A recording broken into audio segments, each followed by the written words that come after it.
Абылай хан туралы не білесің? Оның ішкі және сыртқы саясаты қандай?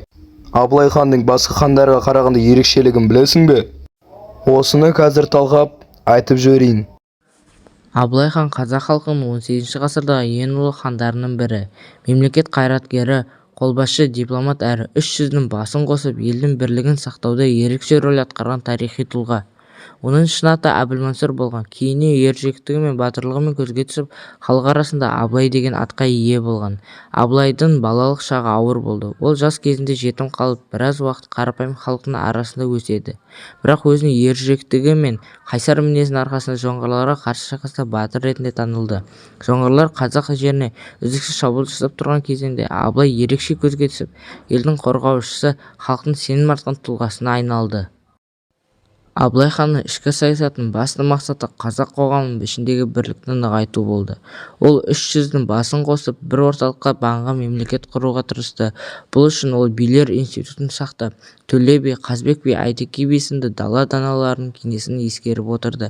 Ел ішіндегі дауларды әділ шешіп, халық арасында тәртіп пен тұрақтылық орнатуға күш салды. Сонымен қатар халықтың тұрмысын жақсарту үшін мал шаруашылығын дамытуға көңіл бөлді. Қазақ қоғамында дәстүрлі заңдар, жеті жарғыны қайта жандандырып, тәртіпті қатаң сақтады. Халыққа әділдік танытып, қарапайым елдің де, батырлардың да мүддесін қорғады.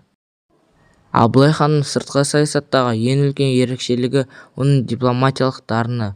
Ол Ресей империясымен де, Қытай империясымен де қатынаста болды. Екі алпауыт мемлекеттің арасындағы тепе-теңдікті сақтай отырып, қазақ халқының дербестігін қорғауға тырысты. Абылай ханның ерекше қасиеті оның әрі батыр, әрі саясаткер, әрі дипломат бола білуінде.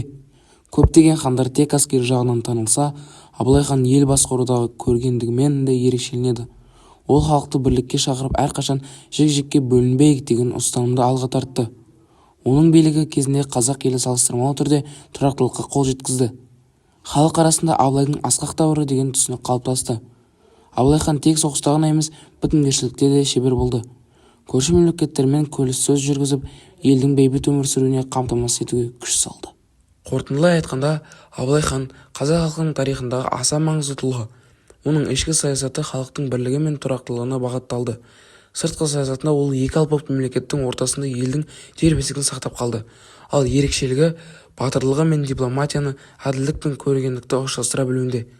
Сондықтан да ол қазақ халқының жүрегінде мәңгілікке елдік пен тәуелсіздіктің символы болып қалады.